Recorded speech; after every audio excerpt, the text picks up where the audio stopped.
Hi everyone. তো সেদিনকে ছিল আমাদের একটা জন্মদিনের নিমন্ত্রণ।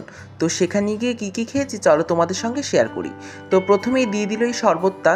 তো কিছুক্ষণ পর দিয়ে গেল এই স্ন্যাক্সগুলো। তো স্ন্যাক্সগুলো কমপ্লিট করে নিয়ে এই বার্থডে গার্ল কেটে নিল কেক। তো এই বোনেরই সেদিনকে বার্থডে ছিল। তো বার্থডে গার্ল কেক কেটে সবাইকে কেক খাইয়ে দিল। তো কেক টেক খেয়ে আমরা এখন চলে যাচ্ছি মেইন কোর্স খেতে। তো প্রথমেই দিয়ে দিল ডিমের ডেভিল। তো ডিমের ডেভিলের সঙ্গে দিয়ে দিল স্যালাড। তো ডিমের ডেভিলটা খেতে খুবই টেস্টি ছিল। তো ডিমের ডেভিল খেতে না খেতেই দিয়ে গেল ফ্রাইড রাইস। আর ফ্রাইড রাইসের সঙ্গে তো ছিল obviously chilli chicken. Fried rice chilli chicken এই কম্বোটা খেতে কে না ভালোবাসে তোমরা একটু বলো তো। তো এটাকে আমি একটু হালকা করে মাখিয়ে খেয়ে নিচ্ছিলাম, খেতে এতটা টেস্টি ছিল কি বলবো। তো সেই জন্য আমি আবার একটু ফ্রাইড রাইস আর চিলি চিকেনটা খেয়ে নিলাম। তো ফ্রাইড রাইসটা খেতে এতটা মিষ্টি ছিল কি বলবো, খুবই ভালো লেগেছে। তো এরপরে দিয়ে গেল পাঁপড়, তার সঙ্গে দিয়ে গেল জন্মদিনের পায়েস। তো তারপরে ছিল একটা করে মিষ্টি।